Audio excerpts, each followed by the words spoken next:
വേദിയിലും സദസ്സിലുമുള്ള ബഹുമാന്യരെ എന്നേ ഞാൻ സംബോധന ചെയ്യുന്നുള്ളൂ. കാര്യം പേരെടുത്ത് പറയാൻ തുടങ്ങിയാൽ ഇവിടെ ഇരിക്കുന്നവരും അവിടെ ഇരിക്കുന്നവരും അവിടെ ഇരിക്കുന്ന പലരും ഇവിടെ ഇരിക്കേണ്ടവരാണ്. ഞാനവിടെ പോയി മൂലയ്ക്കായിരുന്നത്. അപ്പോൾ ഇവരെല്ലാം കൂടെ പറഞ്ഞു മാറണമെന്ന്. അപ്പോൾ അങ്ങനെ ചില മൂലയ്ക്ക് പോയി ഇരിക്കുന്നതും ഒരു സാംസ്കാരിക പ്രവർത്തനമാണ് എന്നറിയിക്കാൻ വേണ്ടിയാണ് ഞാനവിടെ എവിടെ ഇരിക്കുന്നു എന്നുള്ളതല്ല. ഇത് നമ്മൾ മനസ്സിലാക്കേണ്ട ഒരു കാര്യമാണ്. ഇത് മനസ്സിലായിട്ടുള്ളവരാണ് ഈ ഇടതുപക്ഷ ജനാധിപത്യ മുന്നണിക്കൊപ്പമുള്ളത്. അപ്പോൾ നടക്കാൻ പോകുന്ന ഈ തെരഞ്ഞെടുപ്പിൽ അതിൽ സാംസ്കാരികമായി ആലോചിക്കുമ്പോൾ നമ്മൾ പരിഗണിക്കേണ്ട കാര്യങ്ങൾ എന്തൊക്കെയാണ് എന്നുള്ളൊരു ചോദ്യം വരും. പക്ഷെ അത് പറയുന്നതിന് മുമ്പ് ഞാൻ ക്ഷമിക്കണം, നിങ്ങളോട് ക്ഷമ ചോദിക്കുകയാണ്. ആദ്യത്തെ വാചകം പറഞ്ഞിട്ട് ഞാൻ പറയേണ്ടിയിരുന്ന ഒരു കാര്യം സച്ചിമാഷ് എനിക്ക് അയച്ചൊരു സന്ദേശമാണ്. നമ്മൾ സച്ചിമാഷിൻ്റെ ആരോഗ്യത്തിൽ നമുക്കെല്ലാം ഒരുപോലെ താല്പര്യം ഉള്ളവരാണ്. ഈ പരിപാടിക്ക് എനിക്ക് ഏറ്റവും കൂടുതൽ വ്യക്തിപരമായി തന്നെ സഹോദര നിർവിശേഷമായിട്ടുള്ള ബന്ധമാണ് ആലങ്കോട് ലീലാകൃഷ്ണനുമായിട്ടുള്ളത് എന്ന് അദ്ദേഹം എൻ്റെ ഫോണിലുണ്ട് ആ സന്ദേശം. സാങ്കേതിക വിദ്യയ്ക്ക് ഇങ്ങനെ ചില സൗകര്യങ്ങളുണ്ട്. അപ്പോൾ അതുകൊണ്ട് ഇന്ന് രാവിലെ വരുമ്പോൾ ഉറപ്പായിട്ട് നമുക്ക് കാണാൻ പറ്റുമെന്നാണ് കരുതിയത്. പക്ഷെ രാത്രി എനിക്ക് ചില പ്രശ്നങ്ങളുണ്ടായി. അപ്പം യോഗത്തിൽ പങ്കെടുക്കാൻ കഴിയാത്ത തരത്തിലുള്ള പ്രയാസങ്ങൾ, ശാരീരിക അവശതകളുണ്ട്. എന്നെ വന്ന് പരിശോധിച്ചിട്ട് ഇവിടെ തന്നെ ഞാൻ വിശ്രമിച്ചാൽ മതിയോ അതോ ആശുപത്രിയിലേക്ക് പോകേണ്ടി വരുമോ എന്നറിഞ്ഞുകൂടാ. ഇങ്ങനെയുള്ള ഒരാളിൻ്റെ ആരോഗ്യകാര്യം ഇങ്ങനെ പറയുന്നത് സുജനമര്യാദയാണോ എന്ന് വേണമെങ്കിൽ ചിന്തിക്കാം. ഞാനും പറയുമ്പോൾ അതാണ്. പക്ഷേ അപ്പോൾ ഒരു മീറ്റിംഗിൽ പങ്കെടുത്ത കാര്യവും പറഞ്ഞു. പക്ഷേ സച്ചിമാഷിന് ഇത്തരം കാര്യങ്ങളൊരു സമീപനം ഞാൻ പറയാം. ഇദ്ദേഹത്തിന് ആദ്യം ഒരു പ്രശ്നം ഉണ്ടാകുന്നത് ഡൽഹിയിൽ അവിടെ ഒരു പരിപാടിയിൽ പങ്കെടുത്തിട്ട് അദ്ദേഹം തന്നെ എന്നോട് പറഞ്ഞതാണ്. താഴെ വന്നു കഴിഞ്ഞപ്പോൾ എനിക്കൊന്നും മനസ്സിലാവുന്നില്ല. അപ്പോൾ എന്നെ കൂട്ടിക്കൊണ്ടുപോകാനുള്ള ആളെന്നെ എൻ്റെ അടുത്ത് എൻ്റെ കയ്യിൽ പിടിച്ചു, എനിക്കെന്തോ പറ്റിയെന്ന് കണ്ടിട്ട്. പക്ഷേ ആളെനിക്ക് മനസ്സിലാക്കാൻ പറ്റുന്നില്ല. എൻ്റെ വണ്ടി എവിടെ കിടക്കുന്നു എന്നറിയാൻ പാടില്ല. അപ്പോൾ സ്വന്തം ശാരീരിക അവശതകൾ പലരും മറച്ചു വെക്കാൻ, എനിക്കൊരു അവശതയുണ്ടെന്നുള്ളത് വെളിപ്പെടുത്താതിരിക്കാൻ സാധാരണ ഇതിൽ ഔത്സുക്യം കാണിക്കാറുണ്ട്. പക്ഷെ മാഷ് അങ്ങനല്ല. ഞാൻ പിന്നെ മനസ്സിലാക്കിയത് എന്നോട് ഈ പറഞ്ഞ കാര്യങ്ങളെല്ലാം അദ്ദേഹം ഫേസ്ബുക്കിൽ തന്നെ ഇട്ടു, തനിക്കെന്താണ് സംഭവിച്ചത് എന്നുള്ളത്. അപ്പം അങ്ങനെ നമ്മളോട് സ്നേഹിച്ചും ഇടയ്ക്ക് നമ്മളോട് പരിഭവം പറഞ്ഞും നമ്മൾ പറയുന്ന പരിഭവം കേട്ടും ഒക്കെയുള്ള ഒരു ബന്ധമാണ് സച്ചിമാഷും നമ്മളും തമ്മിലുള്ളത്. അപ്പം അദ്ദേഹം എനിക്കൊരു സന്ദേശമായിട്ട് ഇട്ടതാണ്. കാര്യം ഇവിടെ വെച്ച് അദ്ദേഹമായിട്ട് എനിക്കും കണ്ട് സംസാരിക്കാൻ പറ്റുമെന്ന് കരുതിയിട്ട് കഴിയുന്നില്ല. അപ്പം അദ്ദേഹം ഒരർത്ഥത്തിൽ മുമ്പ് നമ്മുടെ പരിപാടിയിൽ പങ്കെടുത്തതായിരുന്നു, ഈ പരിപാടിയിലും പങ്കെടുക്കുന്നതായിട്ട് നമ്മൾ കരുതണം എന്ന് സൂചിപ്പിക്കാനാണ് ഞാൻ സത്യമാഷയുടെ സന്ദേശം നിങ്ങളുമായിട്ട് ഇത്തരത്തിൽ പങ്കുവച്ചത്. അദ്ദേഹം നല്ല ആരോഗ്യത്തോടുകൂടി വീണ്ടും കവിതകൾ എഴുതാനും ഇടയ്ക്ക് കഥകൾ എഴുതാനും നാടകം എഴുതി ഗാന്ധിയെക്കുറിച്ച് ദേശാമാനി വാരികയിലാണെന്ന് തോന്നുന്നത് വന്നത്. അപ്പോൾ സാംസ്കാരിക രംഗത്ത് സക്രിയമായി നമ്മോടൊപ്പം നിൽക്കാനും ഇടയ്ക്ക് നമ്മളെ വിമർശിക്കണമെന്ന് തോന്നുമ്പോൾ നമ്മളെ വിമർശിക്കാനും നമ്മൾക്ക് തിരിച്ചുള്ള വിമർശനം കേൾക്കാനുമൊക്കെ അതാണ് സാംസ്കാരിക രംഗത്തെ പ്രവർത്തനം എന്ന് പറയുന്നത്. എല്ലാവരും ഒരേ സ്വരത്തിൽ ഒരുപോലെ സംസാരിക്കലല്ല. ഇടതുപക്ഷ ജനാധിപത്യ മുന്നണിയുടെ സങ്കല്പം സജീവമായ ചർച്ചകൾ നടക്കണം, ഇടപെടലുകൾ നടക്കണം. അടുത്ത കാലത്ത് നമ്മൾ വിട്ടുപിരിഞ്ഞ മറ്റൊരു വലിയ ചരിത്രകാരൻ, തൃശ്ശൂർ ജില്ലക്കാരനായിട്ടുള്ള ഡോക്ടർ KN പണിക്കർ,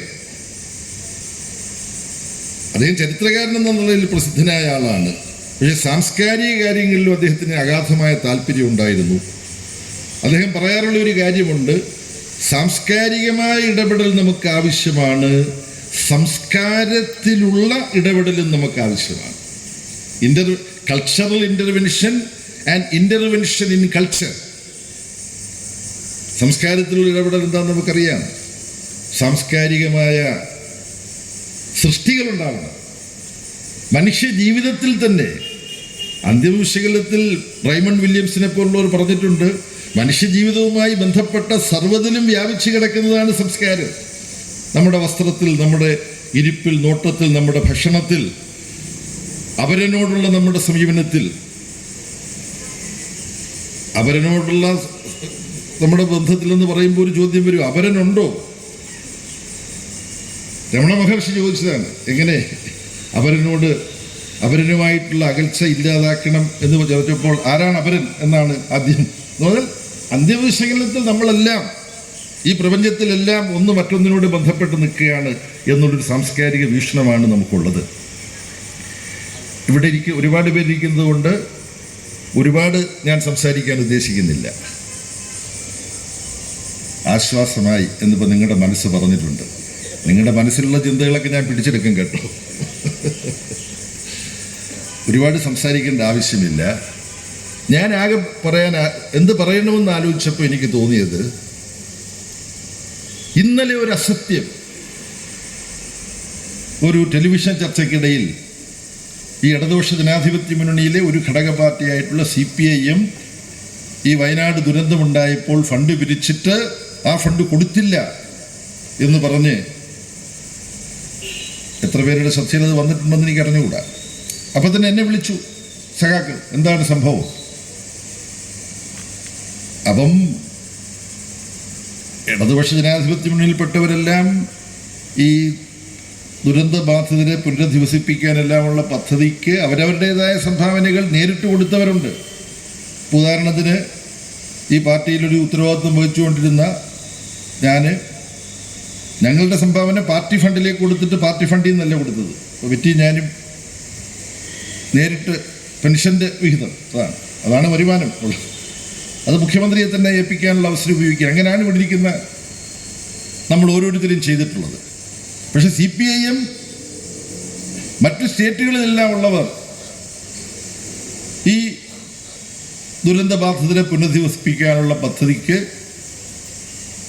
സംഭാവന കൊടുക്കാൻ ഉദ്ദേശിക്കുന്നുണ്ടെങ്കിൽ ഒരു അക്കൗണ്ട് തുടങ്ങി അതിലേക്ക് അയച്ചു തരണമെന്ന് പറഞ്ഞു.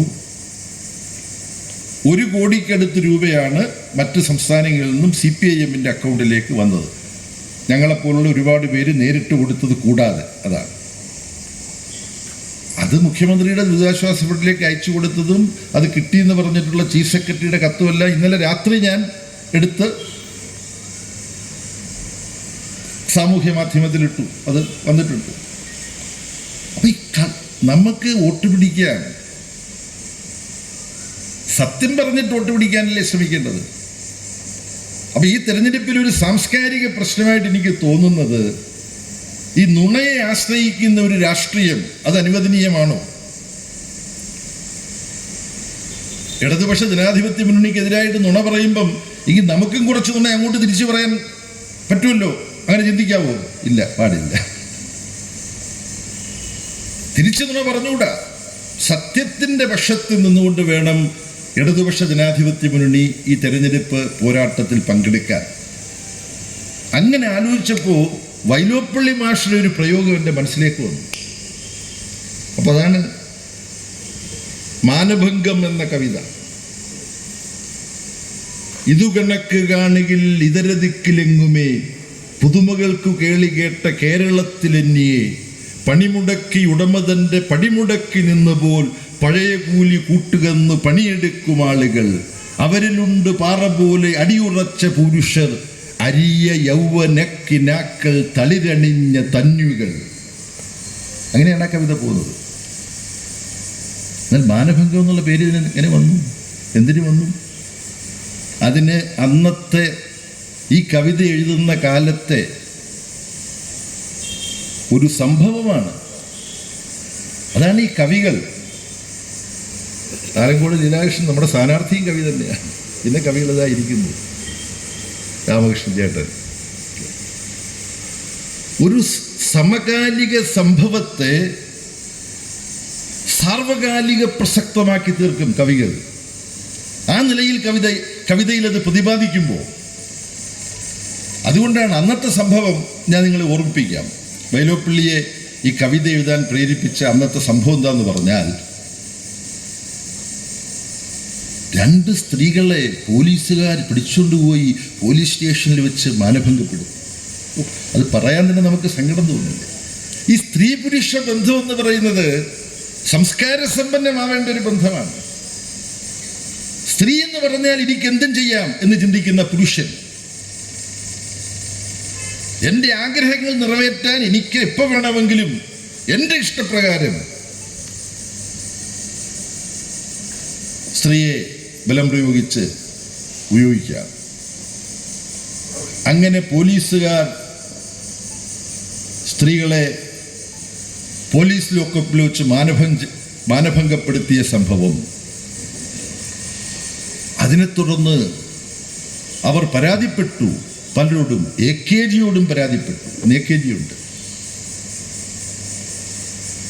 ഒരു ഘട്ടം വന്നപ്പോൾ ഈ സ്ത്രീകൾ അവരെ മാനഭംഗപ്പെടുത്തിയെന്ന് പറയാൻ പറ്റില്ല, അവർ നേരത്തെ പിഴച്ചവരാണ് എന്ന് അന്നത്തെ ആഭ്യന്തരമന്ത്രി പറഞ്ഞു. അതാണ് ഇതിൻ്റെ പശ്ചാത്തലം. തൃശ്ശൂർക്കാരൻ കൂടിയാണ് ആ ആഭ്യന്തരമന്ത്രി. തൃശ്ശൂരിൽ ജനിച്ച ആളല്ല, ജനിച്ചത് വടക്കാണ്, പക്ഷെ തൃശ്ശൂരിൽ വന്നു. വൈലോപ്പിള്ളിക്ക് മാത്രം സാധിക്കുന്ന സൂക്ഷ്മതയോടുകൂടി ആ കവിതയിലെ ഒരു പ്രയോഗത്തിൽ ആരാണ് ഈ ആഭ്യന്തരമന്ത്രി എന്നുള്ളത് വെളിപ്പെടും. എനിക്കതിന് എത്ര ഭാഗം ഓർമ്മയുണ്ടെന്ന് അറിഞ്ഞുകൂടാ. അതിന് തുടക്കം ഞാനിവിടെ ചൊല്ലി, ബാക്കിയുള്ള ഞാനിങ്ങനെ ഓർത്തെടുത്ത് എഴുതാൻ ശ്രമിക്കുകയായി. അതിൻ്റെ കുറച്ച് ഭാഗങ്ങളും കൂടെ നിങ്ങൾ സഹിക്കേണ്ടി വരും. കവിതയൊക്കെ ഇവരെല്ലാം ചൊല്ലുന്നത് ഒന്ന്, ഞാൻ മറ്റൊരു രൂപത്തിലാണ്. അപ്പോൾ അതിൽ ഒരു മാനഭംഗപ്പെട്ട ഒരു സ്ത്രീ ആത്മഹത്യ ചെയ്തു. കേരളത്തെ ഞെട്ടിച്ച സംഭവമാണ്. അങ്ങനെ പോകുന്ന ആ കവിതയിൽ ഇങ്ങനെ അവർ നേരത്തെ തന്നെ മോശം സ്വഭാവമുള്ളവരാണ് എന്ന് അധിക്ഷേപിച്ചതിനെ കുറിച്ച് കവി നടത്തുന്നൊരു പരാമർശമുണ്ട്. അതാണ് ഇതുപോലുള്ള സാഹചര്യങ്ങളിൽ പ്രസക്തമാവുന്നത്. അപ്പോൾ അങ്ങനെ തുടങ്ങിയ ഈ കവിത, കേരളത്തിൻ്റെ പ്രത്യേകത, ജീവിക്കാനുള്ള കൂലി വേണം എന്ന് പറഞ്ഞുകൊണ്ട് പണിമുടക്കുന്നവർ, അപ്പോൾ അവരെ പോലീസ് അത്തരം സമരത്തിൽ പങ്കെടുത്തവരെ പിടിച്ചുകൊണ്ടുപോയി സ്ത്രീയെ മാനഭംഗപ്പെടുത്തി. ആ ഭാഗത്തെ വരികൾ ഇതിനെടുത്ത് ഞാൻ പോക്കറ്റിട്ടുണ്ട് നടക്കും. കാര്യം ഇന്നത്തെ തിരഞ്ഞെടുപ്പ് പ്രചരണത്തിൻ്റെക്ക് ഈ കവിത വളരെ ആവശ്യമാണ്. അദ്ദേഹത്തിൻ്റെ സമാഹൃത കൃതികളിലുണ്ട്. സാഹിത്യ അക്കാദമിയിൽ നിന്ന് ആ പുസ്തകം വൈലോപ്പള്ളിയുടെ സമാഹൃത കൃതികൾ ആരെങ്കിലും ഒന്ന് എടുത്തു വെക്കണം കേട്ടോ. പക്ഷേ വൈലോപ്പള്ളിയുടെ ഒരു പ്രയോഗമുണ്ട്. ഈ അവമാനിതയായ സ്ത്രീയെക്കുറിച്ച് പുഴു തുരന്ന പൂക്കളായി എന്നാണ് പ്രയോഗം. പുഴു തുരന്ന പൂക്കളായി. നമ്മുടെ സങ്കല്പം അനുസരിച്ച് പുഴു തുരന്ന ഒരു പൂവ് തിരസ്കരിക്കപ്പെടും, പിന്നെ വേണ്ടെന്ന് നോക്കും, പൂജയ്ക്കെടുക്കില്ല, തലയിൽ വെക്കില്ല പുഴു തുരന്ന ഒരു പൂവ്, അല്ലേ? ആ പൂവിൻ്റെ എന്തെങ്കിലും തെറ്റുണ്ടോ? പൂ സമ്മതിച്ചിട്ടാണോ പുഴു തുറക്കുന്നത്? അല്ല, എല്ലാം ഉണ്ട് അതിനകത്ത്. അതാണ് ഞാൻ പറഞ്ഞത്. ഒരു സമകാലിക സംഭവത്തെ ഒരുപാട് തലങ്ങളിൽ, ഒരുപാട് അർത്ഥങ്ങളിൽ വായിക്കാവുന്ന വിധത്തിൽ വേണ്ട ഇവർ ഈ കവികൾ ഭാഷയെ ഒരു പ്രത്യേക തരത്തിലെടുത്ത് ഉപയോഗിക്കുന്നു. അതിലാണ് ഇതിന് ശേഷം പറകയാണ് കരുണതൻ്റെ പരവയായ നീതിമാൻ പതിതമാരിവറ്റ പണ്ടു നാളിലെ പിഴച്ചവർ. അപ്പോൾ ആളാരാണെന്ന് വ്യക്തമായല്ലോ. എന്താ? പറകയാണ് കരുണതൻ്റെ പരവയായ നീതിമാൻ. അതെ, കരുണ എന്ന് തുടങ്ങുന്നു. കരുണയുടെ പരവയായ നീതിമാൻ പതിതമാരിവറ്റ പണ്ടു നാളിലെ പിഴച്ചവർ. ഈ പ്രയോഗത്തിലൂടെ ആളാരാണെന്ന് മനസ്സിലായില്ലെങ്കിൽ കവി വീണ്ടും, വൈലോപ്പിള്ളിയുടെ ഒരു പ്രത്യേകത അതാണ്, താൻ എഴുതിയത് വായനക്കാരെ ശരിക്കും മനസ്സിലാക്കുന്നുണ്ടോ എന്നുള്ള ശങ്ക അദ്ദേഹത്തിന് ഒരുപാടുണ്ടായിരുന്നു. അതുകൊണ്ട് അടിക്കുറിപ്പുകളുണ്ട് ഓരോന്നിനും, ഇല്ലേ? അതാണ് വായനക്കാരായ നമ്മളുടെ നിലവാരത്തെക്കുറിച്ച് അദ്ദേഹത്തിന് കൃത്യമായ ധാരണ ഉണ്ടായിരുന്നു എന്നും വേണമെങ്കിൽ ധരിക്കാം. അദ്ദേഹം കവി ചോദിക്കുകയാണ്, പറകയാണ് കരുണതൻ്റെ പരവയായ നീതിമാൻ പതിതമാരിവറ്റ പണ്ടു നാളിലെ പിഴച്ചവർ അരുത്, തെറ്റു ചെയ്തിടാം വെറി മുഴുത്ത കിങ്കരർ, അറിവ് മൂത്ത താങ്കളെന്തു മാനഭംഗമേറ്റുവാൻ. ഈ മൂത്ത എന്ന് പറഞ്ഞാൽ അന്ന് അദ്ദേഹം ഉൾപ്പെട്ട പാർട്ടി, ആ പാർട്ടിയുടെ പേര് ഞാൻ പറയില്ല, ആ പാർട്ടിയിൽ മൂത്ത പാർട്ടി യൂത്ത് പാർട്ടി എന്നുണ്ടായി. അപ്പോൾ ഈ മൂത്ത പാർട്ടിയിൽപ്പെട്ട ആളാണ് ഈ കരുണതൻ്റെ പരവയായ നീതിമാൻ. അതാണ്. അപ്പോൾ അരുതു തെറ്റു ചെയ്തിടാം വെറി മുഴുത്ത കിങ്കരർ, നിങ്ങൾ ഈ അറിവ് മൂത്ത താങ്കളെന്ത് മാനഭംഗമേറ്റുവാൻ.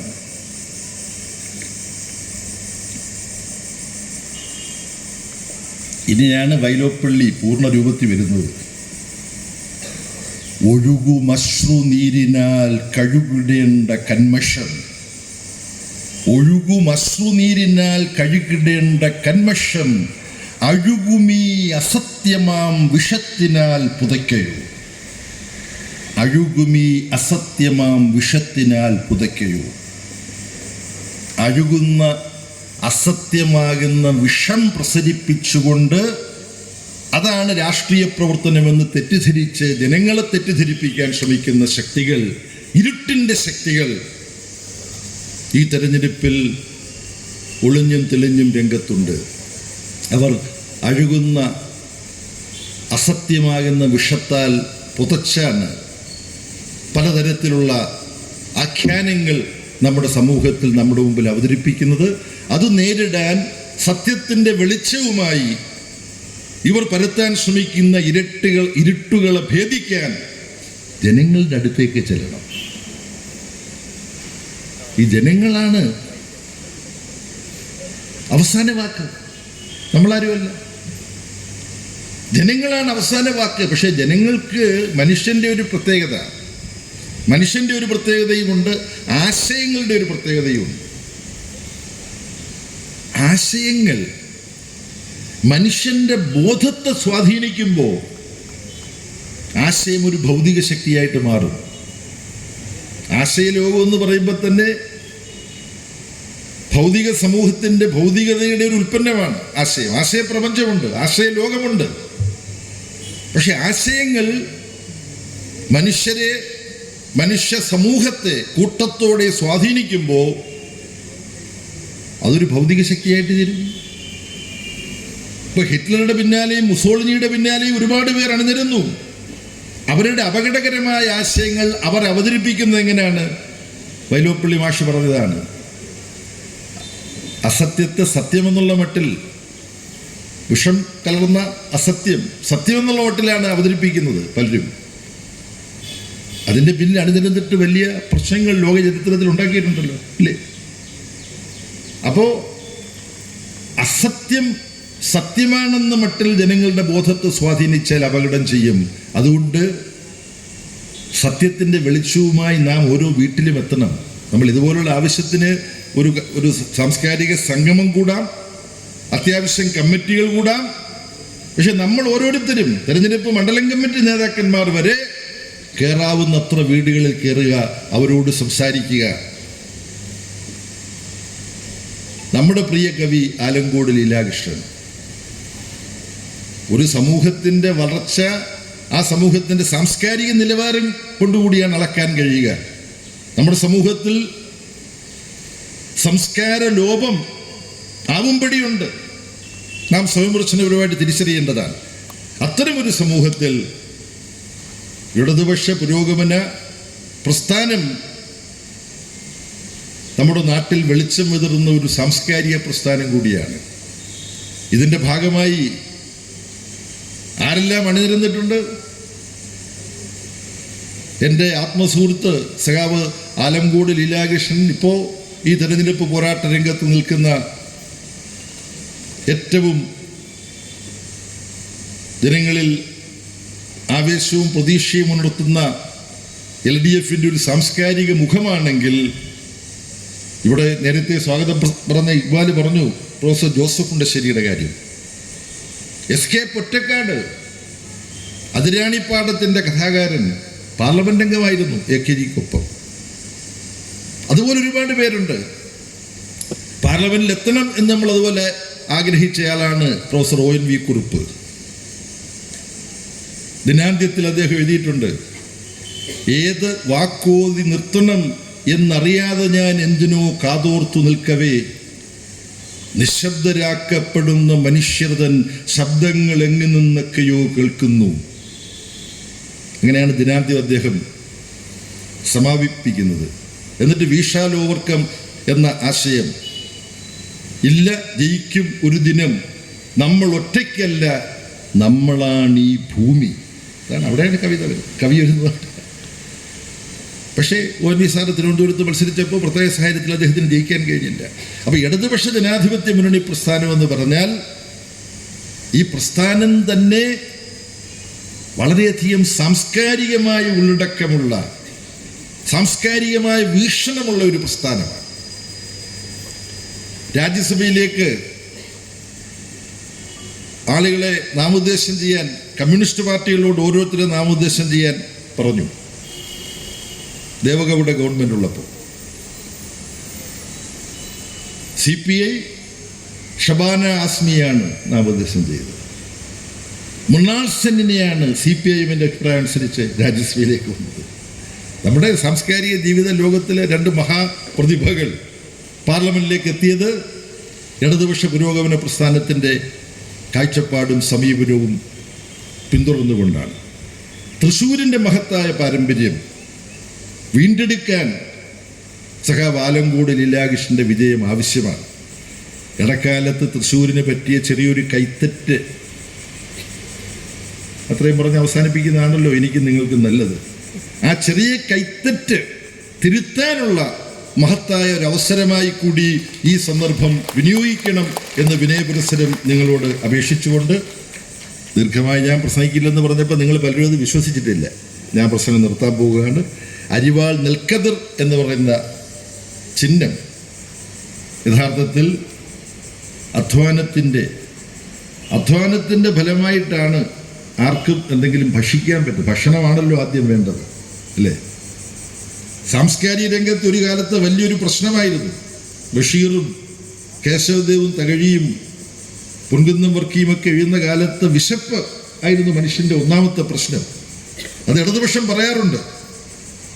അതുകൊണ്ട് ഇടതുപക്ഷത്തെ വിമർശിക്കാൻ കിട്ടുന്ന അവസരമെല്ലാം ഉപയോഗിക്കുന്ന ഒരു മഹാപ്രതിഭ സന്നയൻ, അദ്ദേഹം മഹാപ്രതിഭയാണ്, MR നായർ. സാഹിത്യ നികഷമൊക്കെ എഴുതിയ ആളാണ്. പക്ഷെ അദ്ദേഹം എന്താ എഴുതി? ഉത്തമാംഗം വയറന്നു ശഠിപ്പവർ എന്നാണ് നമ്മളെ വിമർശിച്ചത്. പക്ഷേ വയറിൽ എന്തെങ്കിലും ചെന്നാലേ തലച്ചോറും പ്രവർത്തിക്കുകയുള്ളൂ. അതാണ് നമ്മളുടെ പുരോഗമന ജനാധിപത്യ പ്രസ്ഥാനത്തിൻ്റെ കാഴ്ചപ്പാട്. അപ്പോൾ അരിവാളും നെൽക്കതിരും എന്ന് പറയുന്നത് മനുഷ്യൻ്റെയും ജീവികളുടെയും നിലനിൽപ്പിന് വേണ്ട ഭക്ഷണം, അത് മനുഷ്യൻ്റെ അധ്വാനത്തിൽ നിന്നാണ് വരുന്നത് എന്ന് നമ്മളെ ഓർമ്മിപ്പിക്കുന്ന ആ ചിഹ്നം നമുക്ക് ഹൃദയത്തോട് ചേർത്ത് പിടിക്കാൻ കഴിയണം എന്ന് മാത്രം സൂചിപ്പിച്ച് ഇവിടെ വരാനും സഖാവ് ആലങ്കോട് ലീലാകൃഷ്ണന് വേണ്ടി രണ്ട് വാക്ക് പറയാനും എനിക്ക് അവസരം തന്ന സംഘാടകരോട് നന്ദി പറഞ്ഞുകൊണ്ട് ഈ കാര്യപരിപാടിയിൽ നിങ്ങളുടെ അനുമതിയോടുകൂടി ഞാൻ ചെറിയൊരു തിരുത്ത് വരുത്തുകയാണ്. അത് ഞാൻ ഉദ്ഘാടനം ചെയ്യണമെന്ന് ഇതിനകത്ത് എഴുതിയിരിക്കുകയാണ്. അസംബന്ധമാണ്. ഇവരൊക്കെ ഇരിക്കുന്ന സ്ഥലത്ത് ഞാൻ അത് ഇടതുപക്ഷ ജനാധിപത്യ മുന്നണിയുടെ സംസ്കാരത്തിന് നിരക്കുന്നതല്ല. അതുകൊണ്ട് കാര്യപരിപാടിയുള്ള ഭേദഗതി എന്താണ്? ഈ പരിപാടി ഉദ്ഘാടനം ചെയ്യുകയും വേണം. അതൊരു നടപ്പാണ്. നമ്മളെല്ലാവരും കൂടി ചേർന്ന് ഇത് ഉദ്ഘാടനം ചെയ്തതായിട്ട് ഞാൻ നിങ്ങളെ അറിയിക്കുന്നു. അഭിവാദനം.